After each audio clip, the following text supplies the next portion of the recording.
বলো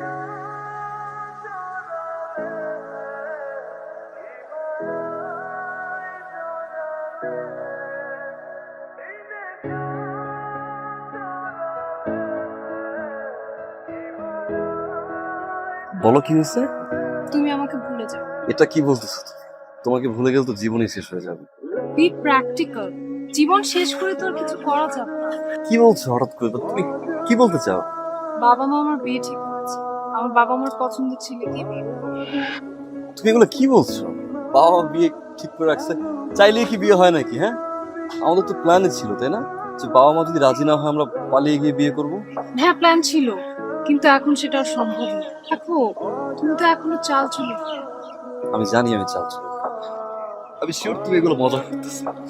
প্লিজ চলো না আমরা ফুচকা খাই, প্লিজ চলো আমরা ঘুরে আসি please. Be practical, come back to the reality. ভুল করছো, প্লিজ কাম ব্যাক, মিত্রা।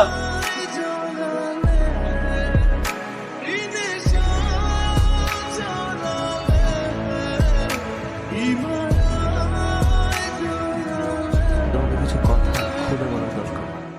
ব্যবসায় লস হওয়ার পর থেকে পার্টনাররাও সব দূরে সরে যাচ্ছে। তুমি না হয় একটা কাজ করো, তোমার বাবার বাসায় যেয়ে থেকে আসো। আসলে বাড়িটাও ব্যাংকের কাছে মর্টগেজ রেখে লোনটা নিয়েছিলাম। সো আগামী 2-1 দিনের মধ্যে বাড়িটাও ছেড়ে দিতে হবে।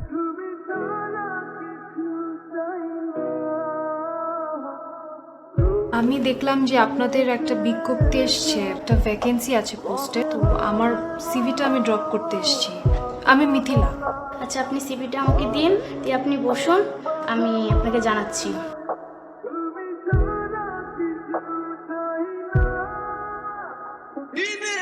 আচ্ছা আপু, এইমাত্র যে লোকটা হেঁটে গেল নীল স্যুট পরা, উনি কি অফিসে কাজ করেন? উনি আমাদের বস। আপনি আসতে পারেন, আমি আপনাকে জানাবো। আমি মিথিলা বলছিলাম, আমি কিছুদিন আগে আপনাদের অফিসে এসেছিলাম, একটা সিভি ড্রপ করে দিয়েছিলাম, সেটার কি কোনো আপডেট আছে? Sorry madam.